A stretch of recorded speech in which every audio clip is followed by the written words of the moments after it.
trying to stay in this thing. This is Justin Fields. Look how close he comes to scoring on this play. But take another look. The knee is down just before he gets to the pylon. So it's fourth down. They try quarterback sneak out of the shotgun. Yeah, I mean, get him underneath center. You can sneak it from there. That way you can push him forward. But as soon as you go back, you allow penetration.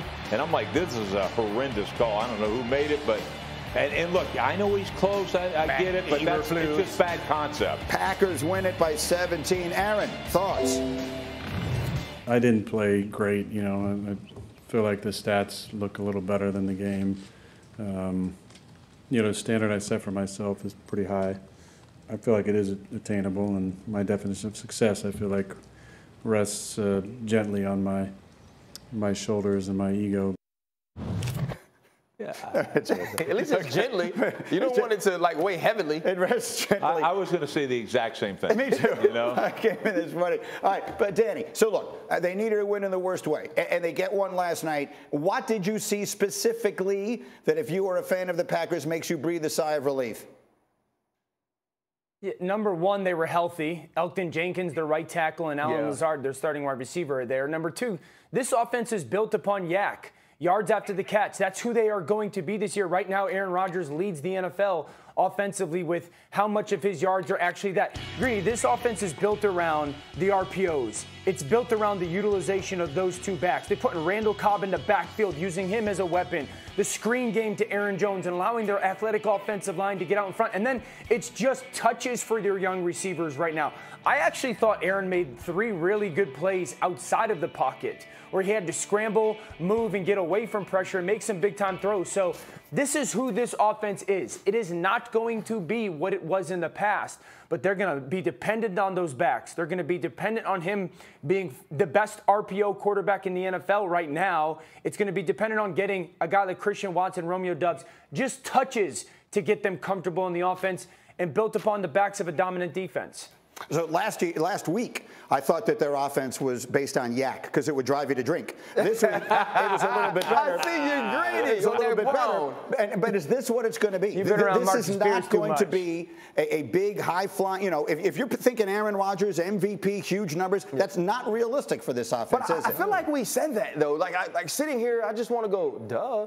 You know, like, and I don't necessarily know if that's the analysis we're looking for on Monday morning, but we knew that this team would be this. We knew that they would be a team that needed yak, a team that needed a great run game, and a defense that stepped up and made plays like we saw Jair Alexander and Eric Stokes do in the second half. Let's not be fooled into thinking that this is going to be a team that competes right away. They're going to have to grow into what they can eventually be in the pass game. Right. Here's what I did notice. Right. The deep footballs down the field, the intermediate route or the deep post were thrown to veterans. It was Randall Cobb. It was Sammy Watkins. There's still not necessarily that comfort with the young guys, but Aaron Rodgers is finding ways to make plays. Look, I guarantee you they're going to miss Devontae Adams. I don't even care what anybody says.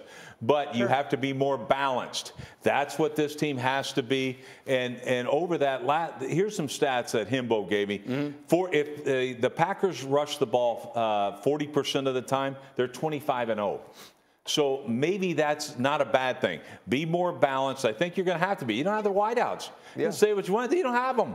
All right, you're missing Devontae Adams, and so I ain't buying it. You played the Bears. All right, this ain't you never whipped up on the Vikings. The Vikings whipped up on you. So to me, I'm not all in. I like the fact they were much more balanced in this game. It's a step in the right direction. We are just getting started on this jam-packed Monday. Coming up, what a rush in Dallas, as in Cooper Rush and pass rush. Could the Cowboys be better than we thought? And by we, I mean everybody else. And are Burrow and Bengals in huge trouble? We'll talk about them. Plus, speaking of trouble, a nightmare for the Niners. Trey Lance goes down. Jimmy G on the field. What does it mean? We've got the answers. To Monday. Look at Brady. It's like, are you kidding me again? That's not what he said, Rex.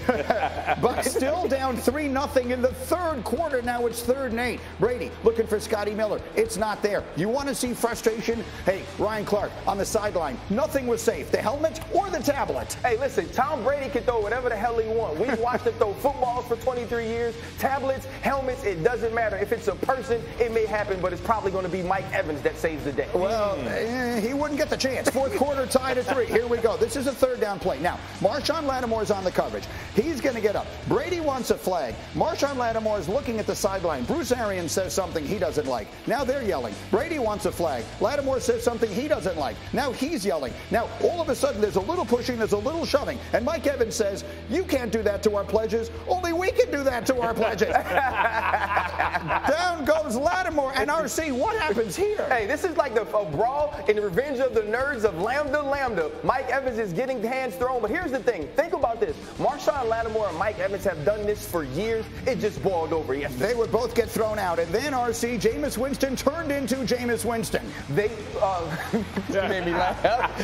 Jameis Winston was trying to force this ball in, but I believe he thought he had a one-on-one. This is an excellent play by Jamel Dean. Whatever he thought. That was with the game tied. Next drive for the Bucs to go on the other way. And finally, Brady's got Brashad Perriman in the end zone. This is the same type of deal. This is a one-on-one coverage. Tom Brady makes the perfect pass, and it's a huge catch by Brashad Perriman, who's playing for a lot of injured Buccaneers. And now down 13-3, and that's Jamison. That's another interception. He was picked off 3 times. He was sacked 6 times. That one would go to the house by Mike Edwards, and the Bucs take this one by a score of 20-10. And afterwards, Devin White, blunt in his assessment.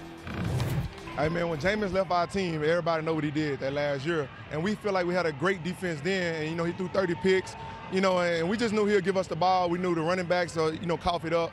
And that's something we came in talking about. We want 30 turnovers as a ball club ourselves. So this just was another game to go attack the ball. All right, so as we all gathered at 6 o'clock this morning, Rex, what was the first thing you said to me? One quarterback knows how to win, the other one doesn't. And it's simple as that. Look, it was an ugly game. I mean, a slugfest, baseball scoring game. But Brady's been there before, and he knows how to will his team to victory, where Jameis doesn't. He makes these mistakes. 3 interceptions, including a pick 6. That's, unfortunately, when you think of Jameis Winston, I think of a guy with phenomenal ability, yet doesn't know how to win. And it showed it raised its head right here. Well, we wondered if coming to New Orleans and getting sort of a postgraduate version of learning behind Drew Brees and under Sean Payton would make the difference. And certainly, at least yesterday, Dan Orlovsky, it seemed not to. And I feel like for all the Brady and all the fight, I feel like Jameis is the story from this game yesterday. What did you see? Yeah, unacceptable loss for New Orleans, first of all. The fact that you lose that game at home when Tampa Bay has no one on offense because of injuries and loses Mike Evans, unacceptable. But this is a game because Tampa Bay's defense lured Jameis into reckless play. And Jameis turned into a gunslinger in a game that he needed to just continue throwing jabs. This is early third quarter. And this is in this moment where I'm going, uh-oh, Jameis, you're getting too aggressive. That's a hitch route on 2nd 10 wide open up top. He forces the ball downfield. And I'm watching this game literally going, why did he take that shot? Now, later in the game, 3-3, it's 2nd and 8. Coach calls a shot play.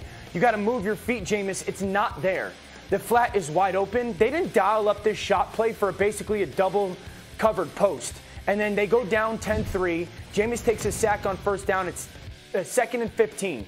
You got the shallow cross one and wide open. You do not have to go force this ball. You move your feet, and then again, you're trying to throw your team out of it. And that's my takeaway from yesterday. It was almost like Jameis Winston said, I'm going to throw my team out of this game. But you were never out of the game. And Tom Brady's mindset was, I'm just going to make sure I don't lose it. And that's the real difference. The Saints are a legitimate NFC contender, but they aren't with that Jameis Winston. Now, the quarterback's going to have to be a lot better. And then, RC, I think through 2 games, if there's one thing that we've seen, is the Bucs defense that kind of good? The Tampa Bay Buccaneers are that good. I mean, we were expecting this last year when we kept saying all 22 players were back. It was about this defense. The fact that Devin White absolutely dominated throughout the playoffs when they went to the Super Bowl. We know what Levante David is. And on the back end, they made plays. They are getting back to that. Listen, New Orleans hasn't been this sad since BG, Juvie, and Little Turk left the hot boys. They thought they had a chance. They were 4-0 in the regular season against Tampa Bay, and it was because the defense dominated and they found ways to make enough plays offensively. You didn't get that yesterday, and it almost makes me sad to hear Devin White say what he said about Jameis Winston, because I'm rooting for Jameis Winston. I want Jameis Winston to prove to people he's not the 30 for 30 we'll see down the line when they do a documentary on ESPN. But yesterday, when it got down to making critical plays in crucial football moments, he turned the football over, and he was exactly what Devin White said he was, leaving. This game is unforgiving, and the film does not lie, nor does it go away. And the Tampa Bay Buccaneers were banking on it. Now, the fact that Alvin Kamara never played in the game is also a huge factor in this game. And I think if he's in there, you're able to stay on track a little better than if he's not. But if you have to rely on Jameis, you're going to get some great, and you're also going to get some bad. That's his history, and then unfortunately, it raised its head yesterday. Here's the crazy thing. You're actually confident in Jameis in that moment because of what you saw in Atlanta. The huge throws to Jarvis Landry down the sideline, finding the intermediate route. And so to have that step back, that's going to be something that plays a lot on the mentality of Dennis Allen, but also Jameis Winston in that offense. So Tua Tagovailoa had a monster day.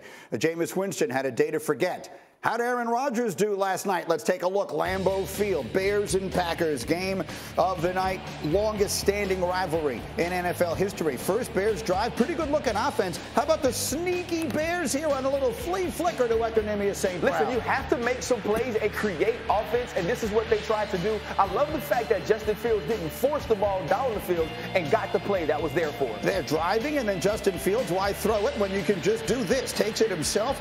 Bears take a 7-3 lead. Ain't nothing like 4-4 speed greeting on the outside for a QB. Yeah, but then it would be all Green Bay from there forward. That's Sammy Watkins moving the chains. And then Aaron Rodgers was not the Aaron in the spotlight last night. It was Aaron Jones night for Green Bay. But we've seen this from the Green Bay Packers before under Matt LaFleur. This is huge to get Aaron Jones going in his running game because that's how this offense will move the football. That was the first Lambeau leap of the season, and here comes the second. It's Aaron Jones. This one's actually a pass because it was shoveled forward. He had 132 yards rushing, scored twice. Just over a minute left in the first. Randall Cobb gets it going here off the throw from Aaron Rodgers. And then Rex, one of the guys they didn't have week one is Allen Lazard, who captured a touchdown. Yeah, a big target here. He's found the end zone like 5 out of the last 6 games. So he missed him week one, Aaron did. He's back, and he's sharing a little something there. Packers up 24-7. Fourth quarter, Bears. Look, it's a 14